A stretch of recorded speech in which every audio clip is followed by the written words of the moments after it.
Hello everyone, स्वागत है आप सभी का हमारे इस यूट्यूब चैनल में जहां हम लोग इन्फॉर्मेटिव वीडियोस लेकर आते हैं। मैं हूं जावेद और आज हम लोग बात करेंगे अबाउट द जेनेवा कन्वेंशन। यहाँ दोस्तों जेनेवा कन्वेंशन ये बेसिकली 1954 वाले जेनेवा कन्वेंशन के बारे में बात कर रहा हूँ। इस पर्टिकुलर लेक्चर में हम लोग जेनेवा कन्वेंशन के बैकग्राउंड के बारे में बात करेंगे, then provisions of the Geneva convention and then importance of the Geneva convention के बारे में बात करेंगे, राइट। एंड एक ओवरऑल कंक्लूजन देखने की कोशिश करेंगे। वेल, मैं आपको बता दूं Geneva convention 1954। Post world war two scenario में जब कोल्ड वॉर बहुत ज्यादा बढ़ चढ़कर इंटरनेशनल पॉलिटिक्स को प्रभावित कर रहा था, इन्फ्लुएंस कर रहा था, at that time Geneva convention उभर कर सामने आता है। वेल, क्या बैकग्राउंड थे उसके बारे में बात करते हैं। कहा जाता है कि जब डिन बिन फू में after coating deplorable defeat at Dien Bien फू, फ्रांस जो है अब किसी भी तरीके से वॉर को कंटिन्यू नहीं रखना चाहता था। मैं आपको बता दूं कि एक वियतनाम वॉर वाला जो एक मामला है एंड कोरियन वॉर वाला जो मामला है, तमाम के तमाम ये उस वक्त हालात चल रहे थे from the second world war onwards, right.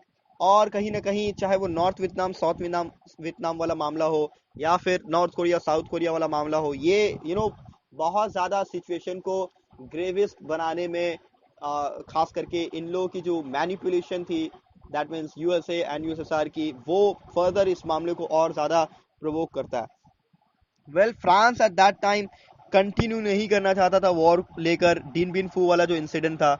Well, two reasons जो थे, दो रीजन यहाँ पर उभर कर सामने आते हैं। पहला, after a disastrous military debacle, France नहीं चाहता था to extricate itself from Vietnam, right, ताकि वो हमेशा हमेशा के लिए खत्म हो जाए।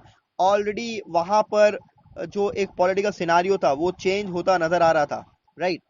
सो इवन फ्रेंच नेशनल इलेक्शन जो था and the new president Pierre Mendes France was against the policy of war, right. So यहाँ पर he was interested in solving the Indo-China problem through negotiations and he himself took the initiative in this regard.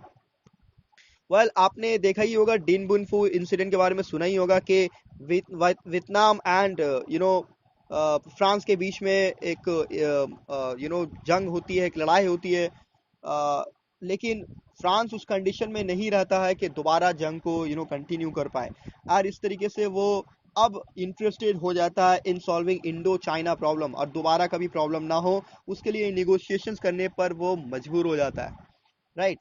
So on the very next day after the fall of डिन Bien फू, 1954 के बारे में बता रहा हूँ दोस्तों, एंड फ्रेंच आर्मी पर्टिकुलरली जब सरेंडर कर देती है 8 मई 1954 को, एक कन्वेंशन होता है, राइट, एक पैक्ट होता है, एक ट्रीटी होता है जिसको हम लोग कहते हैं Geneva convention.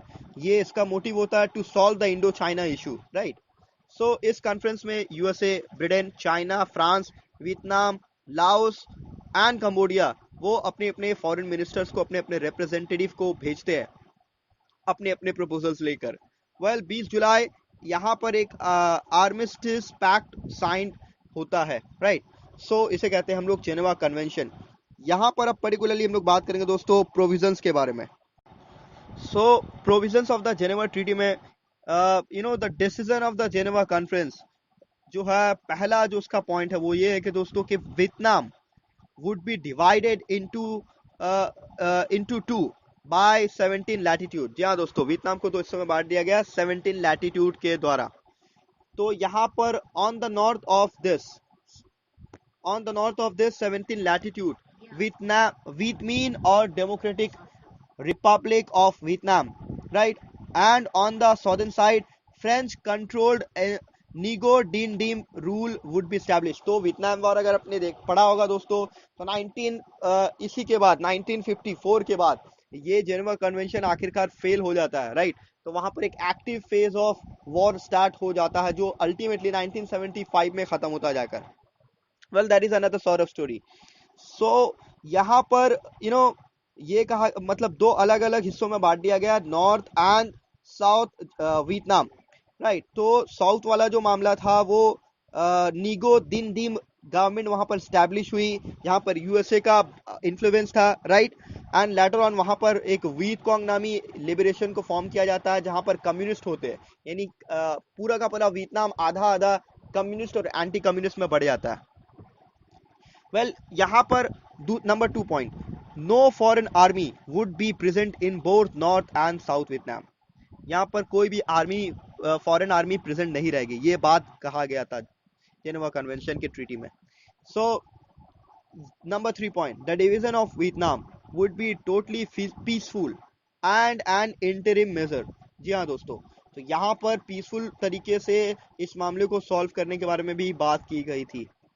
To unite the two Vietnams after 2 years in July 1956। तो ये भी बात की जा रही थी कि 1956 में, यानी ठीक 2 साल के बाद में, यहाँ पर दोनों वियतनाम को जोड़ दिया जाएगा, राइट। जनरल असेंबली में इलेक्शन करवाई जाएगी, यूएन की जनरल असेंबली में, एंड देन डिसाइड किया जाएगा इस मामले पर। Number 4, to supervise this election as international supervisory commission would be formed. दरअसल मैं आपको बता दूं दोस्तों कि यहाँ पर जितने भी प्रोविजंस है, जितनी भी पॉइंट्स है, वो सभी के सभी अपने पॉलिटिकल एंड इकोनॉमिक मीन्स को पूरा करने के लिए यूएसए एंड यूएसएसआर के जरिया लीड की जाती है फर्दर। यूएनओ बेसिकली मेरे हिसाब से कहा जाए तो उनके इशारों पर ही एक्ट करती थी किसी भी तरीके से। Well number 5 point, French and Vietminh armies जो थी वो रिमूव करेगी from Laos and Cambodia. Monarchy would be reestablished in those two countries instead of the French regime, right. तो यहाँ पर मोनार्कीज दोबारा रिवाइव की जाएगी, दोबारा रीस्टैब्लिश की जाएगी, राइट।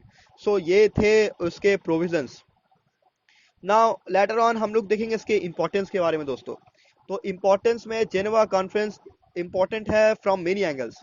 पहला, ये it is in this conference that representatives of contradictory ideologies and opposing powers वो एक साथ होते हैं for peaceful discussions and एक conclusion पे आते हैं जो कि acceptable होता है, right। So it was for the first time, no not for the first time, ये पहला इस तरीके से कॉन्फ्रेंस उभर कर सामने आता है post second world war scenario में, जहां पर इवन कॉन्ट्राडिक्टरी आइडियोलॉजीज रखने वाले दोनों अपोजिंग ब्लॉक्स जो थे वो एक साथ आते हैं। वेल इन दिनों कहा जाता है कि like in the days of terrible blood thirsty violence, ये एक ग्रेट अचीवमेंट था जेनेवा कॉन्फ्रेंस के नाम से, जेनेवा कन्वेंशन के नाम से।